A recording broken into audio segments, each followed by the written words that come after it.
Hi, I'm Zina from Mondus NFT Gallery, and today I'll be speaking to Dr. Rebekka Revel. We'll talk about her PhD, the one thing NFT collectors want, and why skulls are actually not that creepy. I hope you enjoy. We have a very special guest today. She's a trained tattoo artist. Her favorite art subject is skulls. She has a PhD in Buddhism, Anthropology and Art, and is now taking off as an NFT artist. Please welcome Dr. Rebekka Revel. Thank you so much for taking time. It's my pleasure. It's so lovely to be here with you. Thank you so much for having me. You have quite some impressive CV. I mean, it's very extraordinary, I believe. It is a bit diverse, yes. I have taken many journeys to get where I am, but it's all just part of the package, right? Absolutely. I'm very curious to find out how that brought you to do NFTs. So could you explain when was the first time that you heard about NFTs, and when was the moment when you decided, okay, I really want to do NFTs as well? So it's a bit of a long curving road, like anything. But basically, I had finished my PhD and I was like, you know what? I just really need a break from everything. I'd really love to get back into my art because that was always my first love. And that's what I first studied in university as well, back in the day. And I was actually onboarded to do an NFT project. I didn't know anything about NFTs at that time. And I was approached by a group of people that had this idea of doing an NFT project, like a collection. And I said yes, because I was like, well, it's hard to find paid work as an artist. So why not try something different? Oh, that was immediately paid. Yes. Yeah. Amazing. They wanted to commission me to do all of the different layers because it was like a profile picture project, basically. And yeah, they wanted to commission me because I have, I don't have so much online at the moment because I have taken most of my old art down and sort of trying to refurbish things and start fresh with NFTs. But I have quite a large portfolio of stuff. So they're like, we need artists. So I was onboarded as the lead artist for this NFT project. Long story short, the team wasn't really doing much of their own work to sort of research what is this ecosystem like? How do we actually make a successful project? There was a lot of hype and there was a lot of talk. This is over a year ago now. So sort of being the researcher that I am and always really kind of interested in learning something new, I sort of took it upon myself to really figure out how to make this project successful, right? So I'm like, if I'm going to be involved, I may as well try to make it the best it can be. So I really went down the rabbit hole trying to figure out how to make it work, how to make it successful. But I was the only one doing any work. And the teams fell apart because they decided they wanted to do different things, I guess. I don't know. And you were already at the bottom of the rabbit hole and you were like, okay. Exactly. And a few things transpired where I'm like, you know what? I don't think I want to work with you anyways. And I'm not going to continue trying to put my time and energy into a project that is not really going anywhere. They still haven't done anything a year later. But it's put me on this path that I'm really grateful for. So even though the first thing didn't work out, I found a really amazing community. And yeah, here we are. Wow, that's an amazing story, an amazing start to enter this NFT world. Yes, it was kind of unexpected, but we're grateful for everything that takes us to where we are. Sure. Yeah. And you mentioned your PhD, and I also talked about it briefly in the intro. How did that influence your art, and how did that have an influence on basically deciding, okay, I want to do NFT art? So when I first started my art journey, I mean, I was very, very young. I've done art my entire life. It's always been the thing that I do. And I was always trying to, do different mediums and sort of push myself. And only once you start looking back on a larger body of work that you're like, oh, there's some interesting themes happening here. And I was raised Buddhist, actually. So my parents would always take me to the monastery, and they had their meditation group at home. So I started studying fine art. And then my studies brought me to Germany, actually. I did like an exchange semester, and that semester turned into living here, and that was back in 2008. And I got more involved in sort of art and religious practices. So my sort of master's thesis or German equivalent was all about creating art within religious contexts and how art can be sort of a meditative experience within many different religious traditions. And I continued my studies because in Germany, you know, you either have to have a student visa or a work visa, Yes. or you have to be doing something, right? So I thought it was an amazing opportunity to continue learning because it's sort of my lifelong pursuit, I suppose, one of them.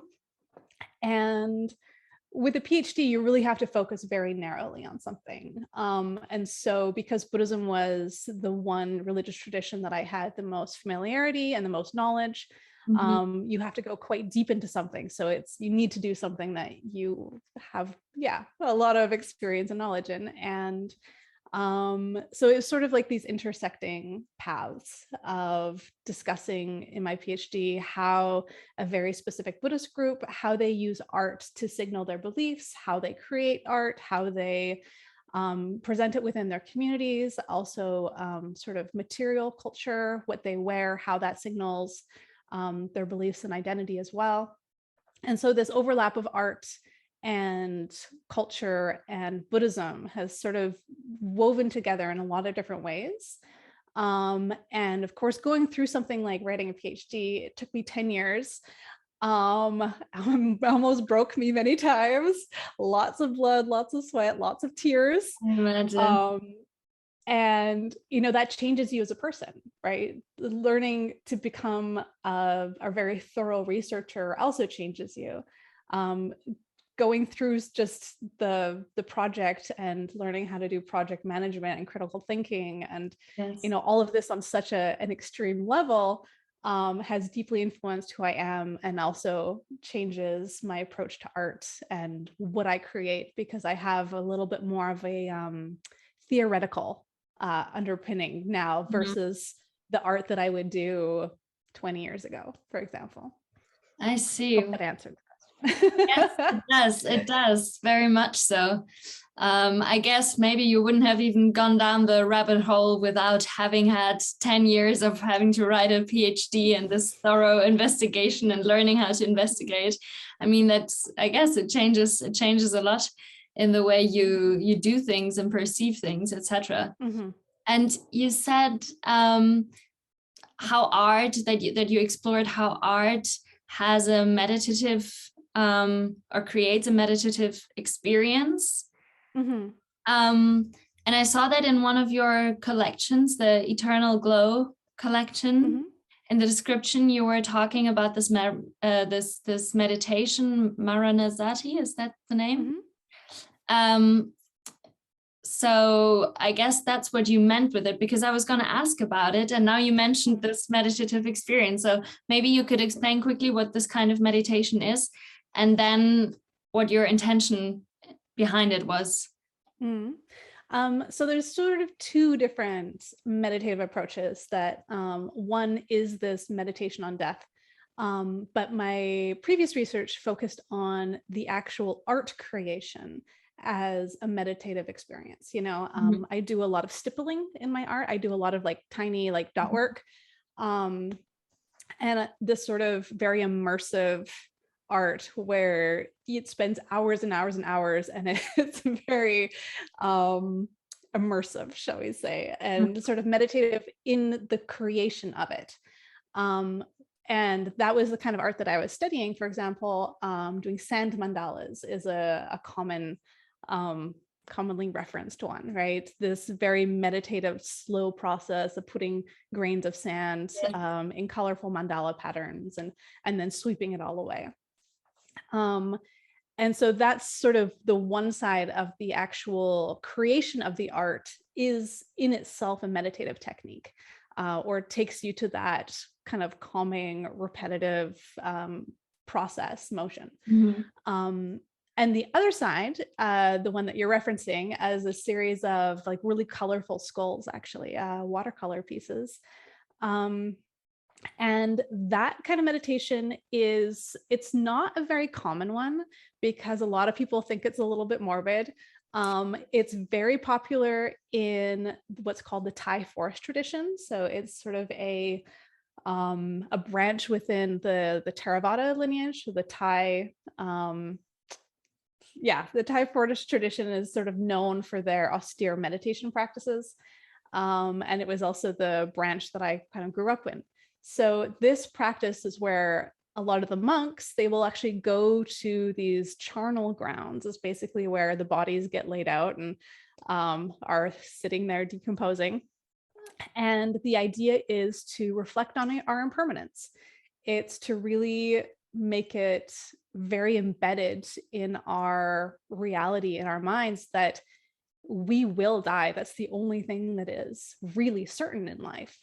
And we have to somehow come to terms with that, because if we live our lives in fear or trying to push away, have aversion towards this inevitable process, then it will inevitably affect our well-being. And the sooner that we can come to terms with the fact that this is going to happen, the better that we can live now in the moment. And, for example, not hold on to things, or foster better relationships, get through challenging situations better. And it's meant to sort of bring you back to the present moment, and really as a clear reminder that everything is going to change, especially this body and especially our human experience. Wow, that's it's inspiring, but as you said, it's also it's quite morbid. And I'm sure people, when they're listening to it, they're like a bit confused. Your favorite art subject is skulls. You have this morbid meditation subject that you get inspired by.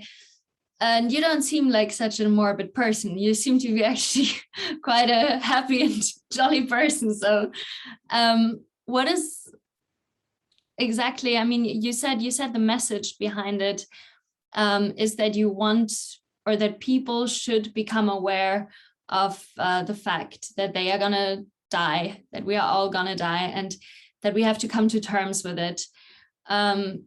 It's quite a direct and quite a hard message.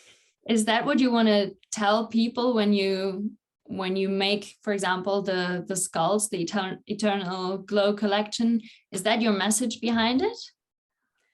In a sense. As an anthropologist, we have to sort of look at it within our cultural contexts, right? For us in this Western situation, we see it as morbid. However, in different contexts, it's not seen as morbid at all. It's seen as a very healthy thing to do.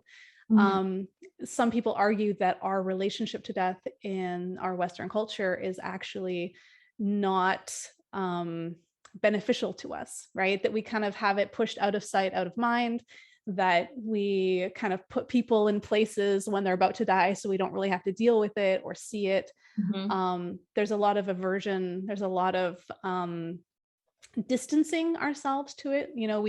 We really emphasize the importance of youth and beauty in our culture, and we kind of, anything that goes against that is automatically kind of shunned, or even discussing death or talking about wills, or how to process somebody's death or grief. These are all things that we all go through. However, it is often kind of pushed to the side and not discussed until you're forced to go through it yourself, and there's still very little support for that, because it's not something that people feel comfortable with.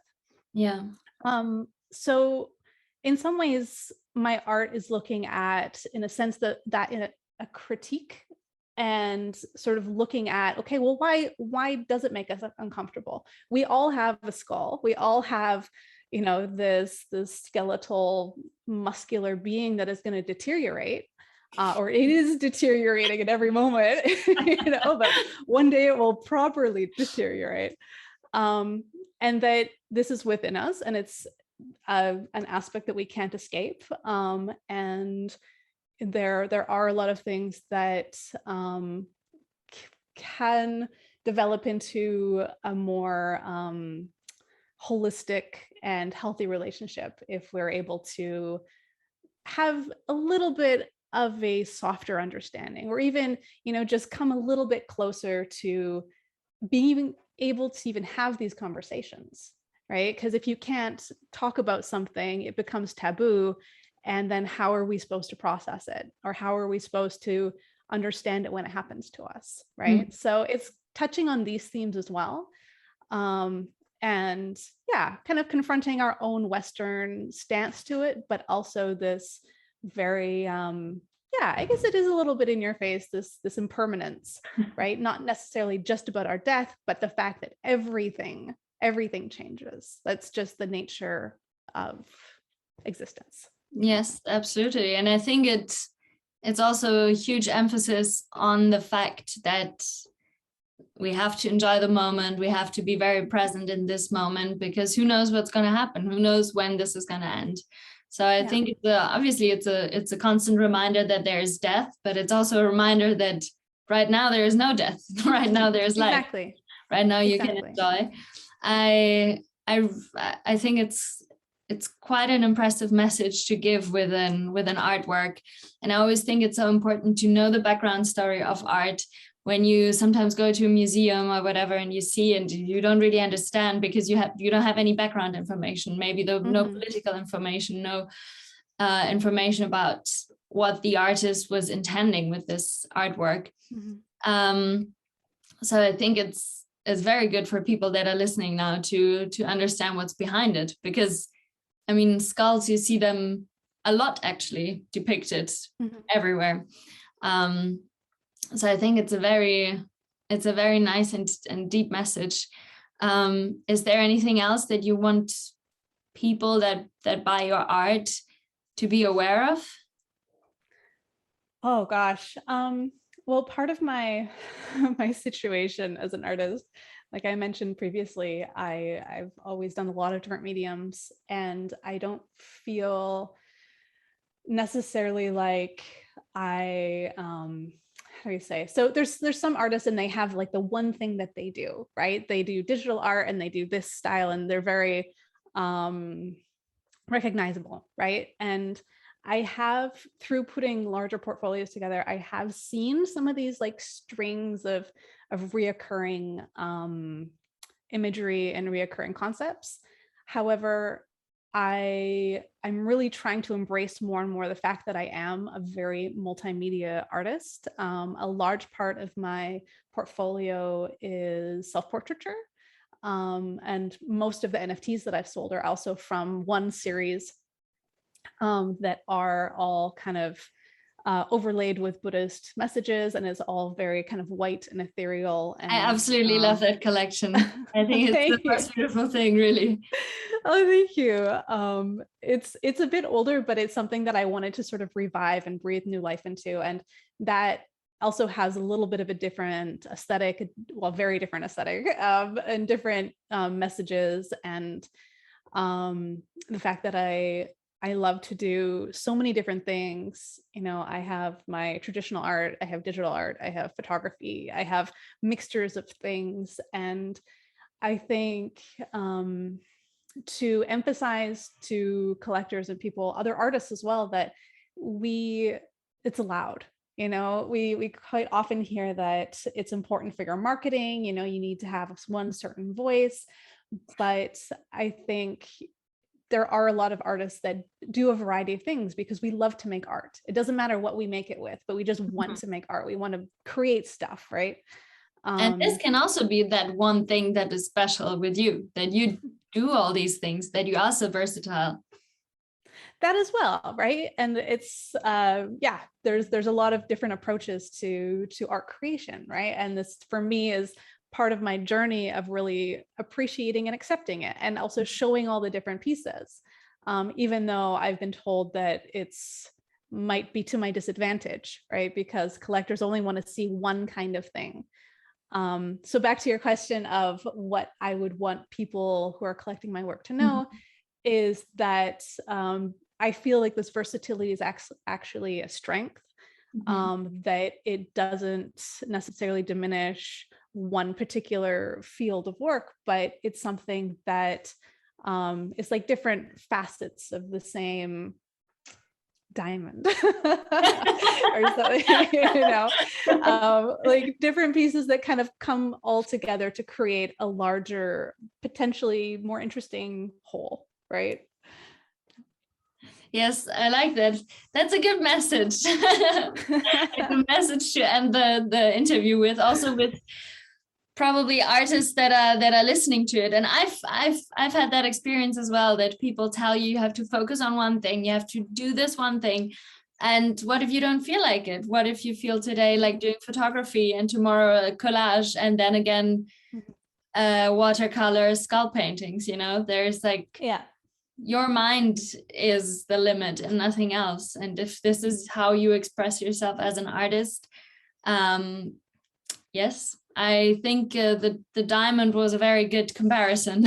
Well, yeah, it's something that, we can be really hard on ourselves as artists in many different ways already, right? So that at least have one aspect that, I can accept the fact that, yeah, I do a lot of different things, right?